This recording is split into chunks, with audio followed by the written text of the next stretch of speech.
Good afternoon, ladies and gentlemen. It's Bob from Bob's Endeavors.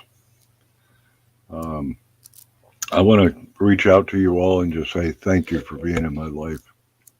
You all make the difference and a hard time so much easier.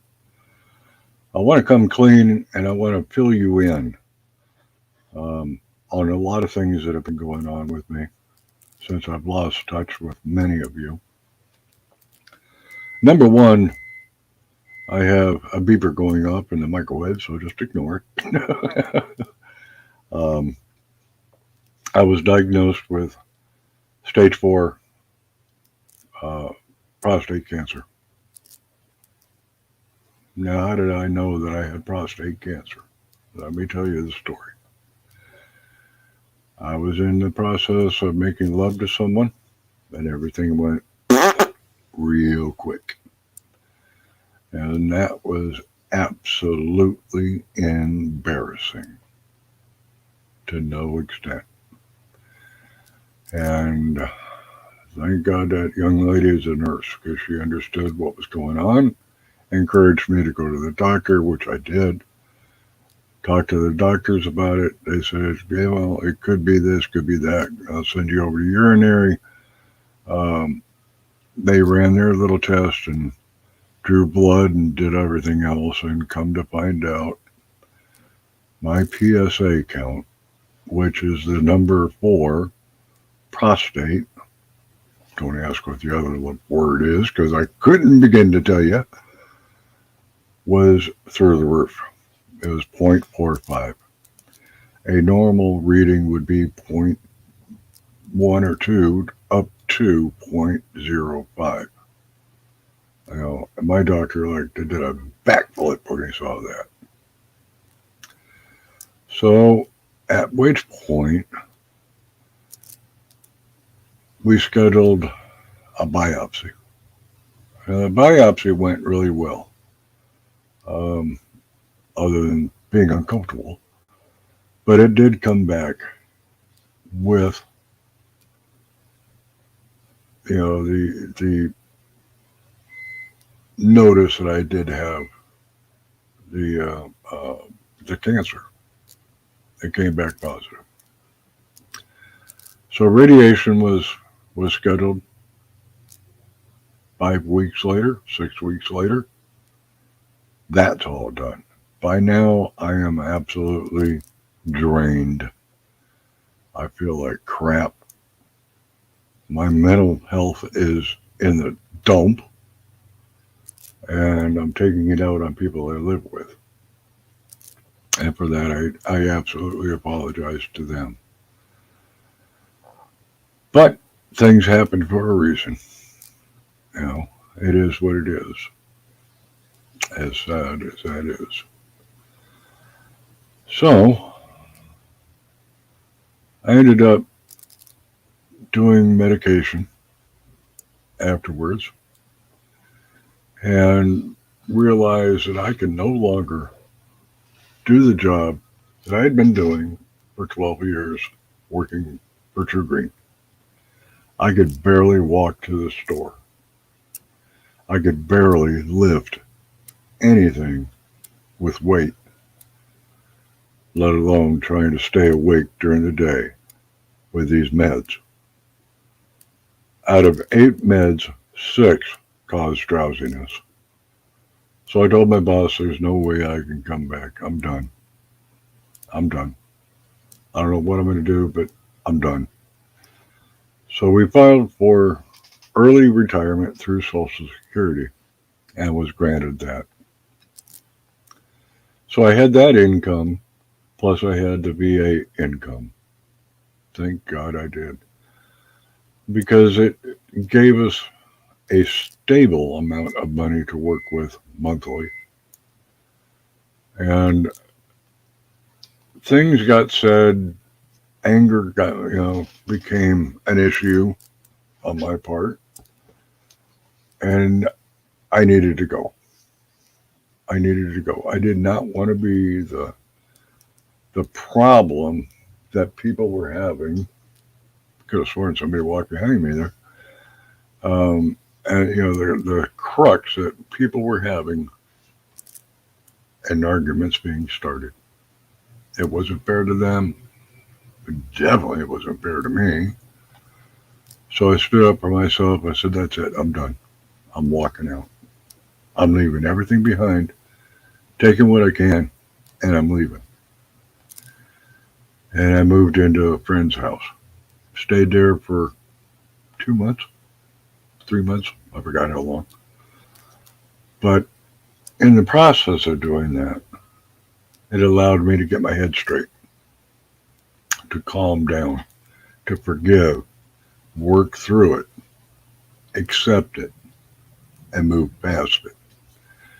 And I was looking for apartments on apartment.com, marketplace, you name it. I was looking, baby. I was looking. And apartment.com had one. All utilities paid, upstairs apartment, single, preferred, male, 800 a month. Oh shit, I could do that easy. And still have money left over. Good God. And you're paying utilities? Oh hell yes. Count me in, baby. So I get in touch with them and let them know, look, I ain't got no furniture. Don't worry about it. We'll see what we can do to help you. I got no food. Don't worry about it. We'll see what we can do to help you. And he wrote down the name of a group on Facebook for Pontiac. Pontiac Families Helping Families. He said, just let it be known that you need things. You'd be surprised. And that's how he left it. And I was absolutely floored. I was floored. They not only stocked my refrigerator and my cabinets, but I have furniture as well, thanks to them. The bed I have was from my manager. He had a tenant that moved out. It was sitting up against a wall. Real good shape. It was until the cat got to it underneath. That's now her hiding spot. But that's okay. So that's where I'm at today. I live by myself. I do my own thing. I stay to myself. Hey, I've been trying to go to appointments on the bus. I had to sell my car.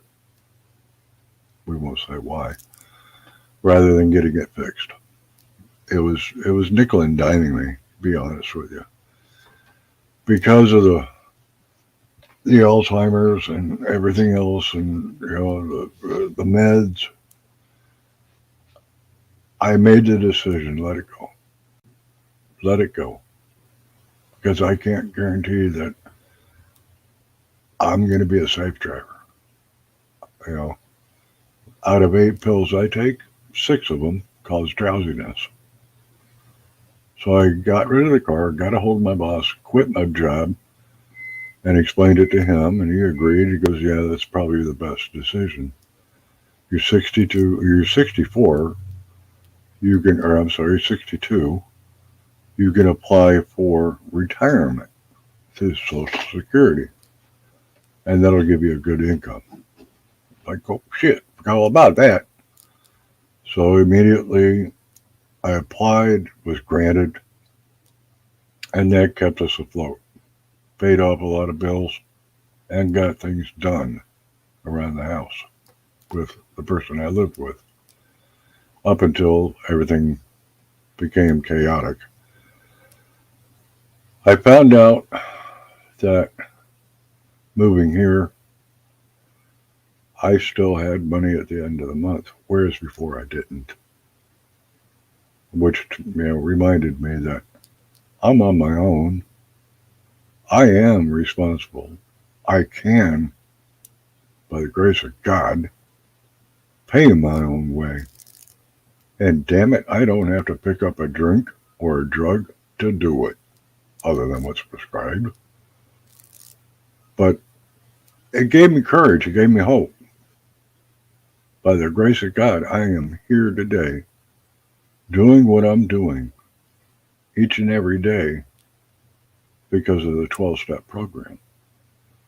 And I've forgiven a lot of people for a lot of stupid shit they've done over the years, let me tell you, because this became real. I was hit with a ton of bricks when they told me I had cancer. I thought my ticket had been punched to the point where it caused a mental breakdown. And I was, I'll admit it, drinking. I lost my sobriety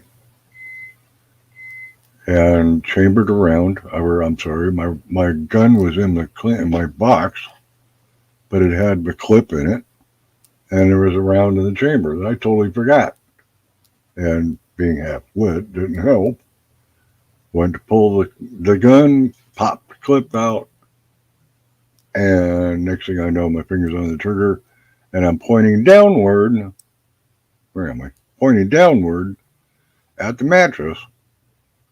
There's a basement underneath me, discharging a round. I did not pull the clip out. It was still in on the first round. Now, common sense would have told you, okay, stupid, one's a dumb move. Drop the clip, clear the chamber, block the slide to the rear, and double check. And nope. Bang. 2 rounds. Okay. That got me 7 days at St. Joe's. What an exciting time that was, let me tell you. That was a waste of frickin' money. And I lost my weapon. I lost my CPL. Thank you, Oakland County Sheriff. Which is actually a good thing. But it pissed everybody off in the house to the point where you need to move out. You got to go. And that's when I moved out. And the reason why. The real reason why. So now, today, we've been trying to deal with Social Security disability throughout all this mess. From the mental health aspect, the cancer aspect, the COPD, that's why I'm coughing, everything else that's going on. If it's not military related, you can't claim it. I'm peacetime. The only thing I got out of the military are my ears and my teeth, or lack thereof, because that's the only thing that I was entitled to, which is fine. My mental health is secondary to my military. The cancer, secondary to old age. So I can't collect on that. But I can collect through disability. Really? And how do I go about doing that? Get an attorney. Get an attorney. Let them help you. And indeed, they did. We finally got approved this last week for full disability. Thank you, Jesus. And thank you to everybody that has put up with my nonsense over the last 3 years. Because without you people, and I love each and every one of you in my life, and I can't thank you enough for being there for me. You guys have been awesome. And I hope one day, just one day, that you hear the message, prostate cancer can be checked with a blood test. Get yourself checked. Prostate, pancreatic check. Gentlemen, this is no joke. This is no joking matter. It hurts. You don't deserve to have it. But you know what? God gave it to you and I for a reason. We can carry the message of hope. Yeah, I got a bad deal, but let me tell you, I haven't had a drop to drink since that night. And by God, I don't need to start today either. All I need to do is get through this moment and surrender my will and be honest and upfront with those around me. Now, shameless plug time. You ready? Here it comes. You're all waiting for this. Bob's Endeavors is my YouTube channel. So I'm going to put this up here. For those of you on Facebook watching me and YouTube, okay, that's enough. Like, subscribe, and share. I went down today to do like my doctor told me to do, go for a walk. Thanks, Doc, for trying to kill me. Now, I live off Gladstone and Perry Road. If you know where the furniture bank is, that road right behind them is Gladstone. Now, bear in mind, I got rid of my car, so I'm stuck on foot, or I take a bus from the furniture bank. That car was going to be miserable, I know it. But I got a wild hair idea. Let's go for a walk. Why not? Beautiful day, there's a beautiful breeze. What's going to hurt? Wasn't thinking. So from my apartment here, I walked up Gladstone to Perry, shot across the street. That's that little store across the street over there. Took it straight up to Paddock. Let me tell you, that's a hike. There are some nasty little hills in there, by the way. Hooked a hard right on Paddock and went down to the cemetery right there at University. There's a little tiny bridge. In the back of my mind, magnet fishing has been calling my name. No, I haven't done it, and I don't think I'm going to, and I'll tell you why. Here's the reason. What do you do with all the crap that you get when you don't have a vehicle to put it in? Throw it back in the river? You know, so that kind of put a damper in that. But it did show me where that bridge was. Also went through the park. That was kind of neat over there at the cemetery. I actually took a walk through the older part of the cemetery, and I would love to take you with me on the next walk that I make through there. If you've never seen that cemetery, it is awesome. Um, so on the way back, I just took my time. What normal people would probably do in about 30 minutes took me almost an hour and a half, 2 hours, taking a break. Them hills are a nightmare going up, but they're fun coming down. You know, so it made for a very long, easy walk. And looking at that bridge and looking at the water in it, there was only maybe an inch and a half, 3 inches of water. Pristine, clean as a whistle. And it's like, well, that'd be a useless toss of my magnet. So now I'm looking for places to go magnet fishing that you can get to relatively simply. Or simple, for a word, simple. Um, Along with that, I'm working on doing things like I am today on the YouTube. And I need your help, your input. What is it that you think would work? You all know me, I'm a history buff. And I'm winded, very long winded. Me in 5 minutes have never said hello to each other. I try to make a point and bring history no matter where I go. By the way, that bridge was built in 1929. Go figure. Or I'm sorry, 92. So with that, that's where we're at. Disability, enjoying life, taking one moment at a time. And I wanted to thank each and every one of you personally for being in my life. God bless.